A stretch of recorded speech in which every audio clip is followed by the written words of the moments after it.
Subscribe करें और देखें हर मंडे एक हिला देने वाली horror story. Bell icon press करना ना भूलें।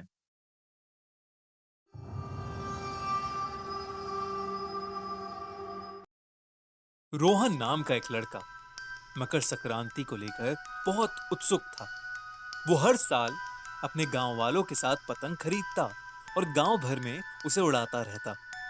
इस साल रोहन जब अपनी पतंग उड़ा रहा था, तभी उसकी पतंग की डोर टूट गई और वो हवा से पास के एक जंगल की तरफ उड़कर जाने लगी। अब क्योंकि रोहन के पास सिर्फ वही पतंग थी, वो उसे लेने के लिए भागा।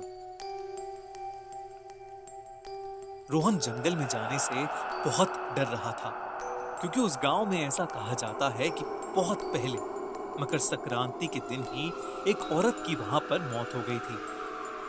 तभी से लोग कहने लगे कि वो जंगल श्रापित है। लेकिन रोहन हिम्मत करके अपनी पतंग को खोजने के लिए उस जंगल में चला गया। वो अपनी पतंग खोज ही रहा था कि उसे ऐसा लगा कि उसे कोई पीछे से देख रहा है।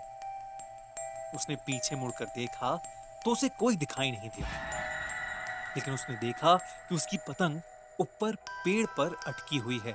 रोहन उसे उतारने के लिए पेड़ पर चढ़ने लगा।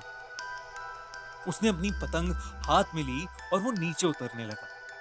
लेकिन जैसे ही वो पीछे मुड़ा, उसने देखा कि एक औरत उसके ठीक नीचे बैठी हुई थी और उसकी तरफ ही देख रही थी।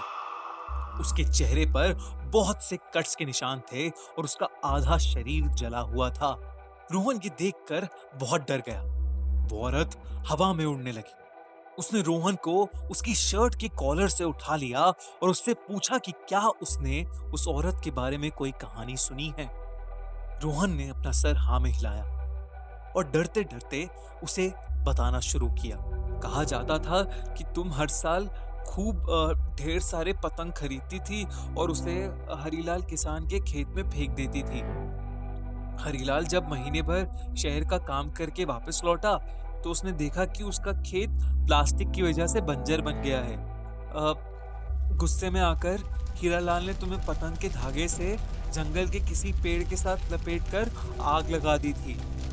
उसी के अगले दिन तुम्हारी लाश मिली और उसी के 3 दिन बाद हीरालाल की भी मौत हो गई।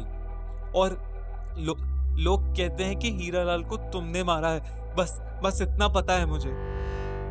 चुड़ैल ये सब सुनकर बहुत गुस्से में आ गई। उसने रोहन को जमीन पर पटक दिया और रोहन की पतंग में लगी डोर से उसने उसे पेड़ पर बांध दिया। वो चुड़ैल रोहन से कुछ कहने लगी। इस पेड़ से हीरालाल ने मुझे बांध कर चलाया था, लेकिन तेरी कहानी झूठी है। हीरालाल एक इंडस्ट्रियलिस्ट था और उसकी इंडस्ट्री से बहुत सारा प्लास्टिक और कचरा नदियों और जमीनों में जाकर मिलता था। नदियों के बगल में किसान खेती करते थे। पानी में केमिकल्स और प्लास्टिक मिलने की वजह से उनकी फसल बर्बाद होने लगी। मेरे पिता भी एक किसान थे, जिन्होंने फसल बर्बाद होने के सदमे में आत्महत्या कर ली थी। ये देखकर मैंने हीरालाल के खिलाफ आवाज उठाई, लेकिन हीरालाल ने मुझे इसी पेड़ से बांधकर मुझे मार डाला और गांव में ये झूठी कहानी फैला दी।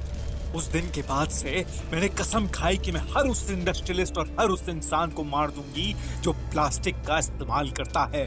अब तू भी इसमें शामिल हो गया है। तू भी हीरालाल की तरह मरेगा। उस चुड़ैल ने रोहन की पतंग हाथ में ली और उसे फाड़ डाला।